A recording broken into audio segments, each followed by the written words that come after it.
All right, we are in the Cybertruck 13.2.9. So I have to press drive, and now I am full self-driving. Let's see how far we can go without intervention from LA County City to Orange County. Yes, I'm going to Orange County. I can't see anything, so I'm gonna hit this wiper. Hopefully it cleans up. And I have to make a delivery, a night delivery to a hotel, the most oddest place. And it's not that type of delivery. Either way, today we're gonna talk about Optimus. And let's have a look at Optimus. There was Optimus shared something that got quite a little bit of, there's not a lot of views compared to the dancing video. And the dancing video was it was very popular compared to this video. However, this is the one that matters.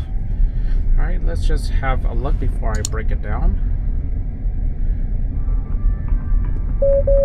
Oh, I forgot. Yeah, I'm paying attention. Of course I am. So Optimus is taking out the trash. Here he is sweeping up the kitchen table. And I think this is kind of disgusting, using a sweeping pan on the table. Paper towels, getting a paper towel out. Cooking. Alrighty, alrighty. Vacuuming, okay. And doing some organizing, opening the cabinet. Alright, so some other stuff. Oh, there's a lot of other stuff. And that's with a single neural net. Alright, so there's a lot of stuff going on here. There's a lot of stuff going on here. So the fact that Optimus is taking out the trash, which is normally my duty as a man, to take out the trash because it's heavy, it's dirty, it's disgusting.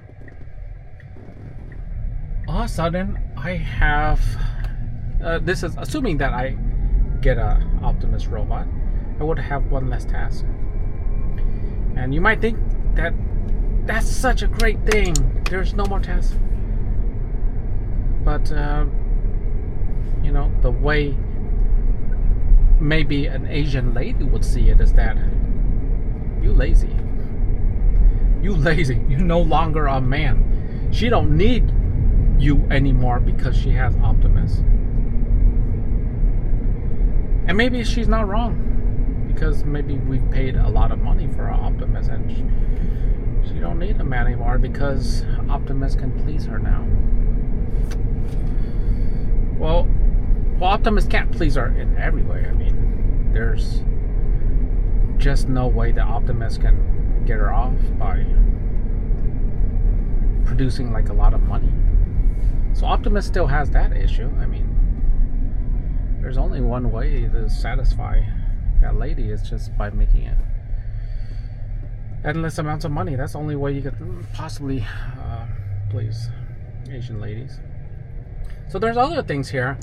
And say the flip side now is that maybe my wife doesn't have to cook anymore, and Optimus is cooking, although it's just really just making sure that the pan doesn't burn. Okay? It's just doing the skillet thing, whatever. It's not really cooking, because there's a lot more that goes into cooking than just waving around a spoon. Okay? But it's still very helpful, because maybe you're doing the laundry and Optimus is helping you with that while you do the laundry. And maybe Optimus is helping you draw instead of you doing the laundry. And you do the laundry, and while Optimus does like the easier stuff. So in that scenario, I mean, I guess Optimus would be great in that your food is not burnt to a crisp. It could monitor for that, maybe turn off the stove at a certain time threshold. So there's a breakthrough with Optimus, and that's at the moment it's currently learning by first-person point of view. Somebody wears like a GoPro on their body or some sort of camera. They do that work. Optimus sees it and they try to replicate it, and it can.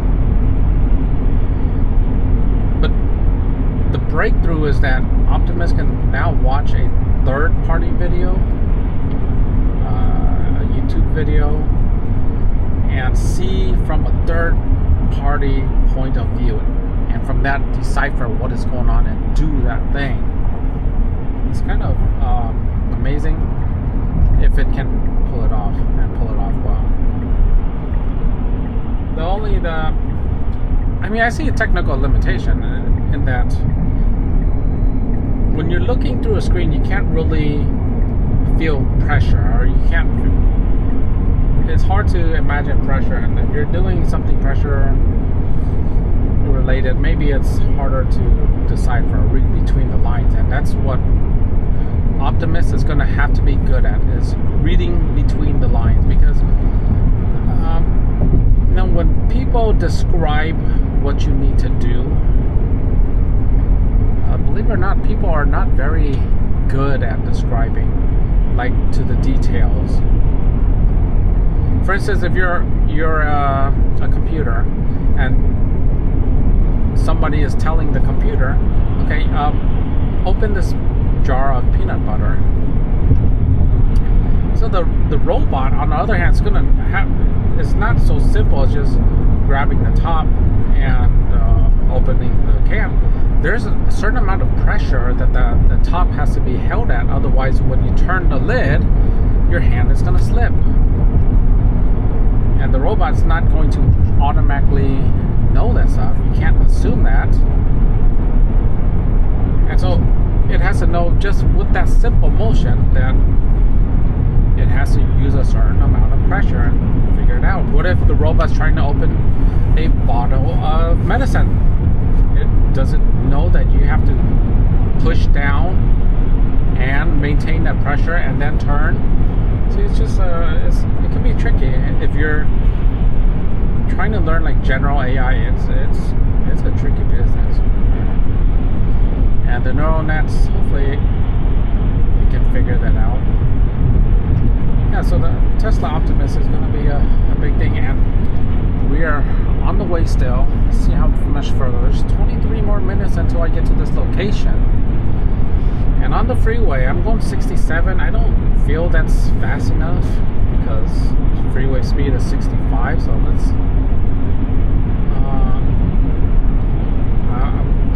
scrolling the wheel to see if I can go faster, and right now it says pay attention to the road, because that's what you're supposed to do when you're driving. Alright, so Tesla Optimus, it's going to be a good one. So what else is going on? Oh, Nick Cruz, 1 hour long drive on the Cybertruck FSD.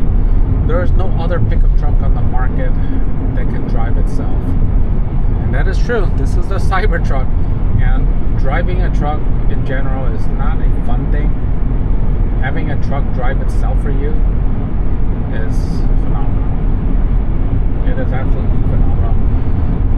This truck is just so enjoyable. It rides like a luxury vehicle, if you haven't noticed. It looks kind of cool at night with the lights, and that is just the default mode. And yeah, it has like a very sporty luxury feel to it.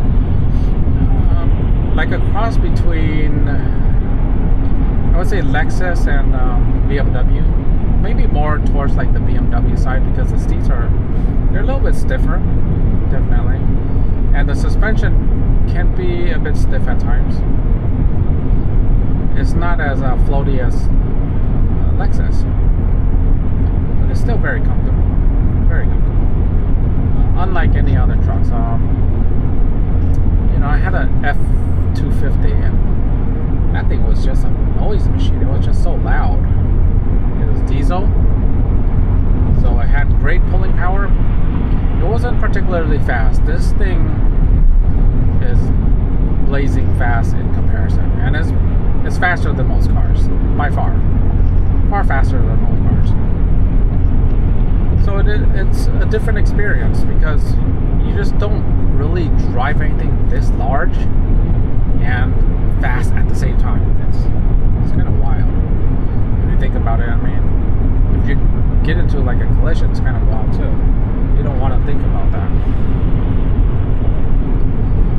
Okay, so what else is going on? So there was an interview with Waymo, co-CEO. I mean, if you paid attention to, or if you watched that CNBC interview with the co-CEO and of Waymo, to me, there's just no confidence in that company. There is no confidence in that company. The lady is just not technically savvy at all. She doesn't have the ability to express why LiDAR is better. And she would just go rambling on about safety. And it seemed very like canned. It was like a canned message that she had ready to go. And she was just going through talking points. She didn't really take challenges too well. And they were asking her about Tesla stuff, and because Tesla, fortunately, they do get a lot of clicks right now. So the reporter is just pressing. If we can find the interview, it would be great. Here it is. Tesla is launching its robotaxi service next month. We heard from Elon Musk on CNBC last week. What do you make of their approach, which is no LiDAR, no remote assistance, no mapped routes, versus what Waymo's doing, which is LiDAR, mapped routes, city by city?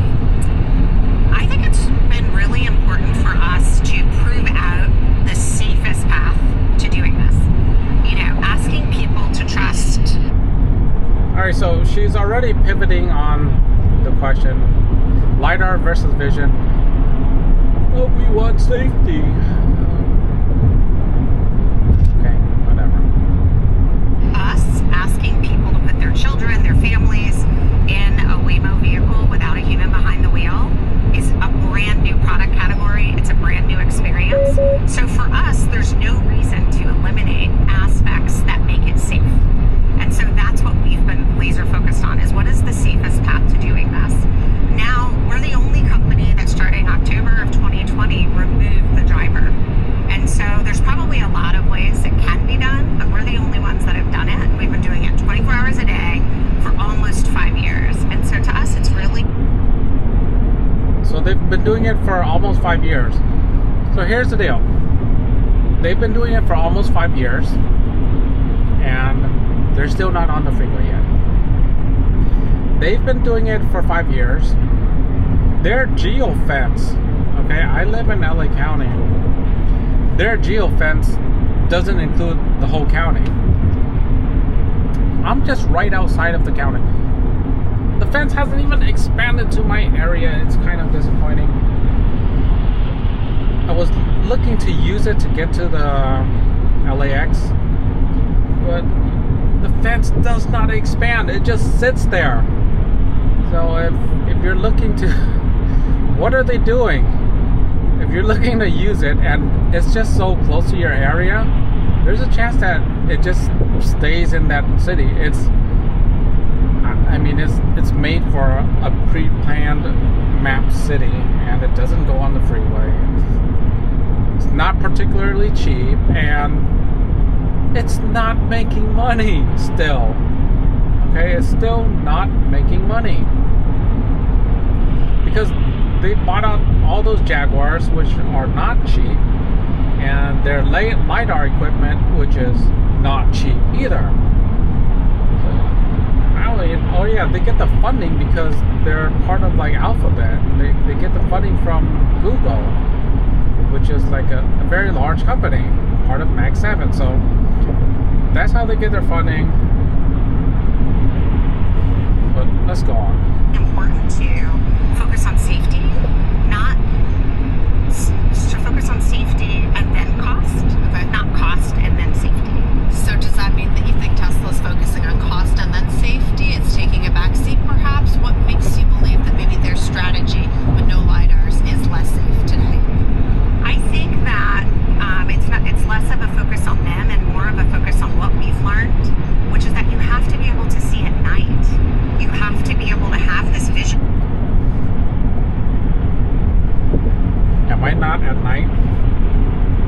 can see with my eyes. This car produces a light that shines on the car in front of me. I mean, is she really saying that vision cannot see at night? What is this? What is this right here? Is this like, am I just, do I not know that there's cars around me? Okay. Are there cars no longer around me? Oh, this is, are getting close? Getting a little bit dangerous here, yo. But yes, vision can see at night, and it can perceive.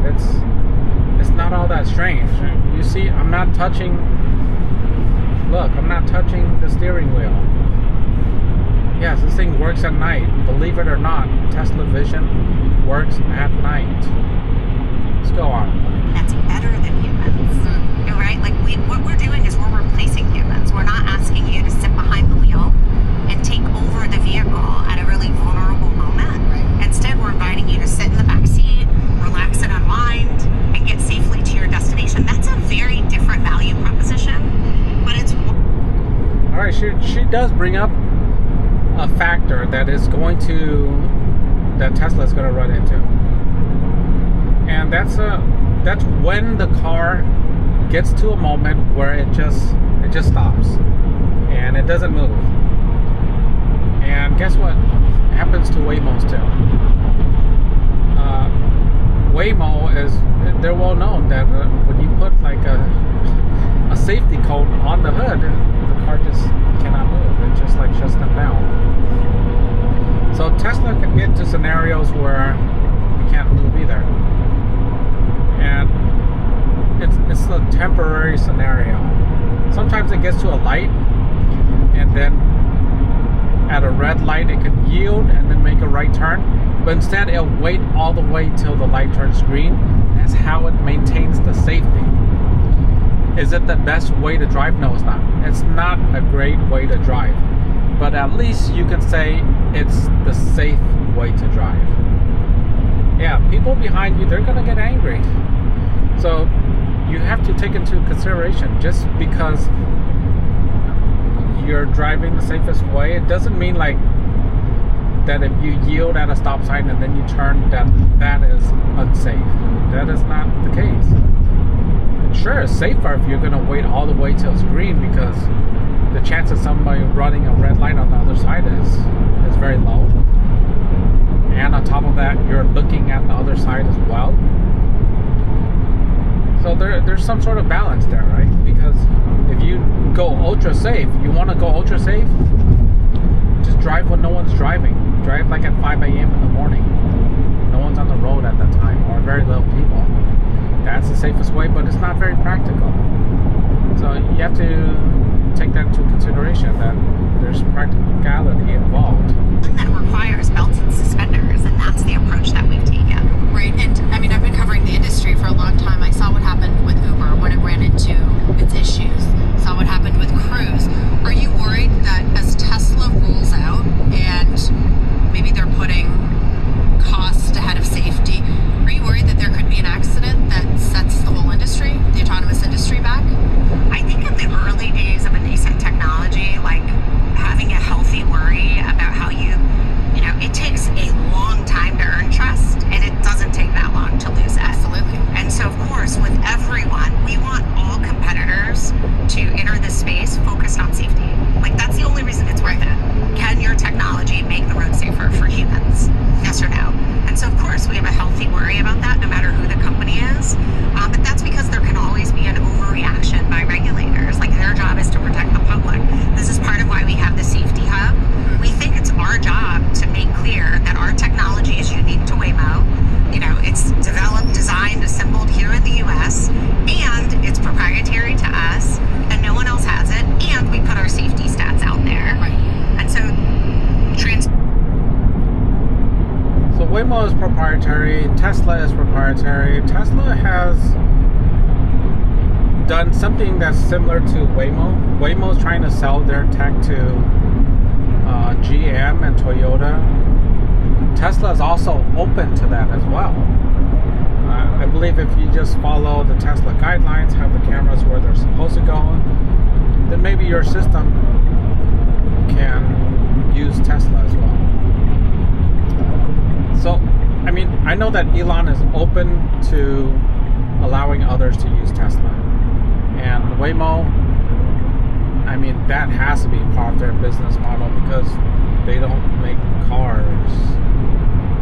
And using the Jaguars, I mean, that's an old car, and that car is no longer in production. They have to make a kit that was more universal because they're a big, bulky, ugly kit. It's not gonna jive well with a sleek looking car. You know what I mean? I can't see how that big, ugly setup is gonna work.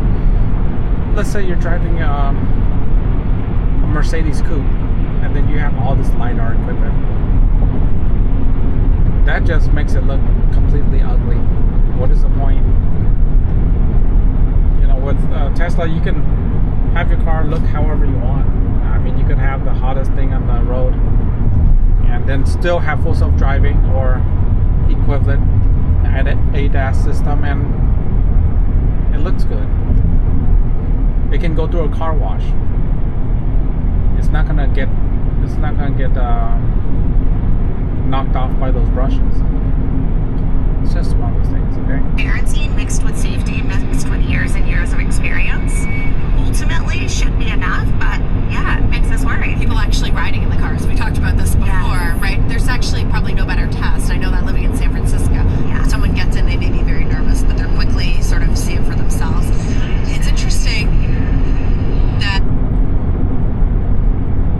So they're talking about actual ride hails, and Tesla has an alpha program with their employees, and they've done 1,500 rides with no interventions. So to speculate that Tesla can't do it, it's probably false. It's probably false. And earlier they said something about hand holding. You know, Waymo has done it without hand holding, and Tesla is on its way to do it without hand holding. But the truth is that both of them are going to be handheld for a while. Tesla is going to be handheld. Waymo is still being handheld. How? Well, they have remote operators. Yes, they have remote operators because the system can foul up. The system has fouled up before. I imagine Tesla is going to run into issues, and maybe they won't, because what Tesla is doing is that they're doing a geofence as well, and so they're going to choose routes that are good. Like this car, when you select on the GPS coordinates, it will select like preferable routes. Like when I go home, it tries its best to avoid a certain route that I have near my home, and for some reason, because it has it for a reason, and the reason is because the streets are smaller, and this is a large truck. It doesn't want to go onto those smaller streets when you have a large truck. Let's continue on. Tesla's going to start with just 10 to 15 robotaxis, right? But Elon Musk, he just said that he anticipates having 1,000 or thousands of autonomous Teslas on the roads by year end. Is it possible that they're going to have more on the road than Waymos? There's going to be more Tesla robotaxis than Waymos by the end of this year? I think it's, of course, possible. This is kind of sad. This lady is here to talk about Waymo, and the reporter is just like, how do you think Tesla's going to perform? How do you think Tesla is going to perform? Not how do you think Waymo is going to be by the end of the year? How is Tesla performing by the end of the year? It's kind of sad for this lady. I mean, let's go on. I think it's sort of an interesting question around business model. Like, I think if you thought about ride-hailing before we launched, there are so many more ride-hailing vehicles on the road than Waymo.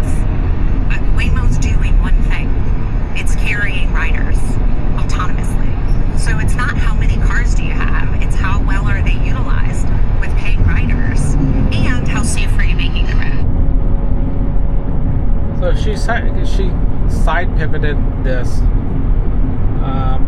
She didn't answer it directly. She's alluding. Well, she's saying that Waymos have nobody driving, and that's going to be unique. But she's asking about Tesla robotaxi, so she's kind of muddying up the waters. She's trying to infer that Tesla is. She's not going to count those Teslas that have people in it, or people sitting and watching. It just makes no sense. I mean, that's the whole point of robotaxi, is that there's going to be driverless cars that are Tesla instead of Waymos. And so she's filibustering and trying to get around this, because it doesn't look good for her if it's kind of an unfair question. So go on. And so for us, after 50 million miles, being able to look at the data and say that, okay, we've been able to have a reduction of over 80% of airbag crashes and injury causing crashes, like that's what we care about. And so, yeah, maybe there's more like, running around in cities, but that's not what we think is most important. Does that drive urgency on your end then? So she does admit that there's probably going to be more Teslas on the road, and that she's probably going to freak out. Her job is probably going to be gone. It sounds like you sort of are on your own path. Does what Tesla does or launches, or how many cars they have on the road, affect what you do? Does it create more urgency for you to look to a different business model that includes a Zeekr fleet, that includes Toyotas? How many cars do you anticipate will be on the road doing Waymo commercial rides by the end of this year? I think for us, the urgency is the state of our roads. Over 1.3 million people being killed globally on the roads. It should be urgent for all of us to use technology to address that. Like, we're not satisfied with the status quo. Every company, there's a lot of companies sort of focused on this. That's not what creates urgency for us. Right. So I've done. So Tesla. Okay, so she's just urgent to get out of this interview. I mean, if they don't plan on ramping it, then they have to sell that tech to somebody. And I think that's their game plan, because it doesn't sound like they can make it work. So if they can't make it work, then they sell it to a bigger car manufacturer. And if it's proprietary, I don't think they're gonna buy it, because here's the thing with Tesla, they build everything is theirs. And now if Waymo sells this, and they've said it's proprietary, and it sounds like they intend to keep it proprietary, yeah, I'm not sure if GM wants to deal with that. I'm not sure if Toyota wants to deal with it. Are they gonna start software on their own and just start, they've already wasted the time, and maybe they can just start building these fully autonomous systems? Or are they gonna throw in the towel? Because right now we still have a significant amount of cars that are still combustion engines. So I feel that it's not too late if Toyota were to go down that route. Just start installing cameras on every car and collecting data. They can do the same. They can hire people from Tesla, like former employees, to start working on this. And it'll take just as long as how Tesla built it. But Toyota has a very large user base, and it's international. You can say the same with GM, say the same with Ford. They have that user base. The thing is that their CEOs, they do not have the same vision. They are not the same caliber of engineers. They're not even engineers. They're just managers. It's hard for them to envision this and then make it into production. Yeah. So that's the downside of these legacy brands. Maybe they're not just they're not so good with the tech, and that is gonna hurt them. Whoa, the car is like reacting to this. So I have no. Okay, so I'm probably here. Yeah, I think this is it. Let's just park here because I can't imagine dropping into an actual hotel with a person inside. So let me just park here. Wow, there's a pole. Better not hit that pole. Whoa, okay. Sorry, I just freaked out. That was scary. We got really close to that pole. So, sorry about that. If you look right here, it is so darn close. But okay, so I'm just gonna manually do it because I want to clear the rear tire first, even though I'll take longer than the car. I don't want to risk it. I don't want to risk it.